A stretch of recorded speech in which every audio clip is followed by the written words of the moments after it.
Hey, how's it going, folks? Well, we're back for another edition of Wrestling News today. We had a bit of a hiatus over the weekend, then came back with some big news on YouTube today with WWE, the WWE Network moving to NBCU's Peacock streaming service.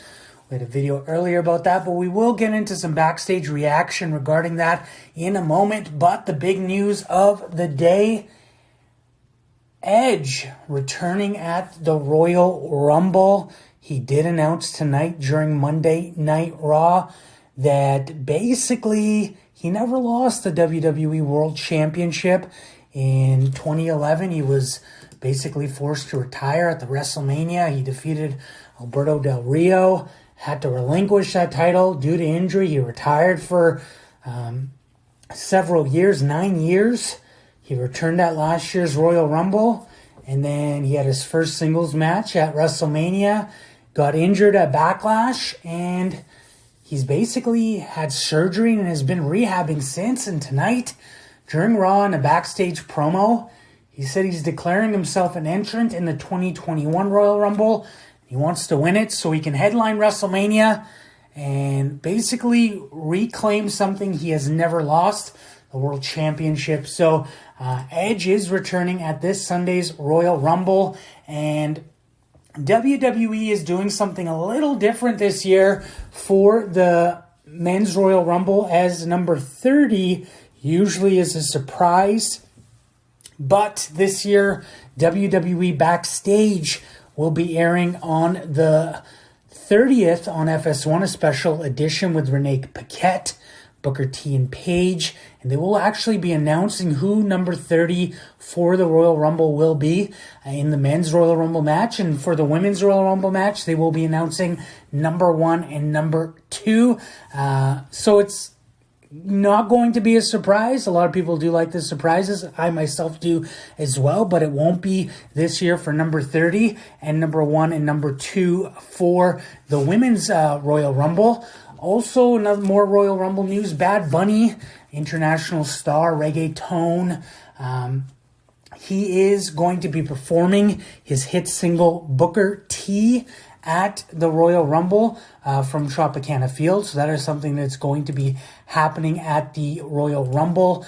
And let's get into some backstage reaction when it does come to WWE's network deal with Peacock.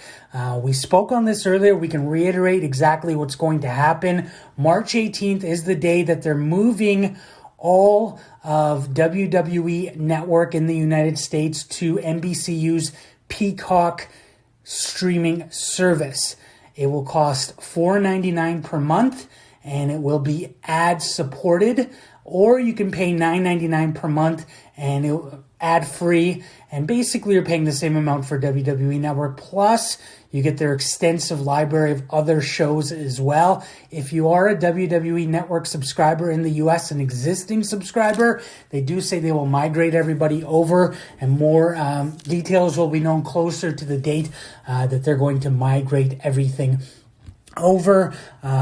Some cable operators in the US do include a premium version of Peacock inside of their cable packages. So if you already subscribe to certain cable providers, Xfinity, Comcast, I believe, do that for certain plans, you basically don't have to pay anything extra for the WWE Network, meaning you're going to get all the pay-per-views, all the specials, everything for free with your cable package.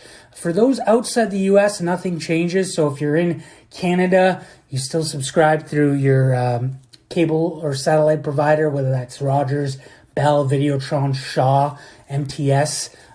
Overseas as well, nothing's going to change depending on where you are. This is only taking effect in the United States. So if you do already pay for the WWE Network, the way they're talking about it is you're just going to be merged over into a Peacock account, and then from there you can decide whether you want to pay $5 a month and get ads, or you pay $10 a month and get no ads.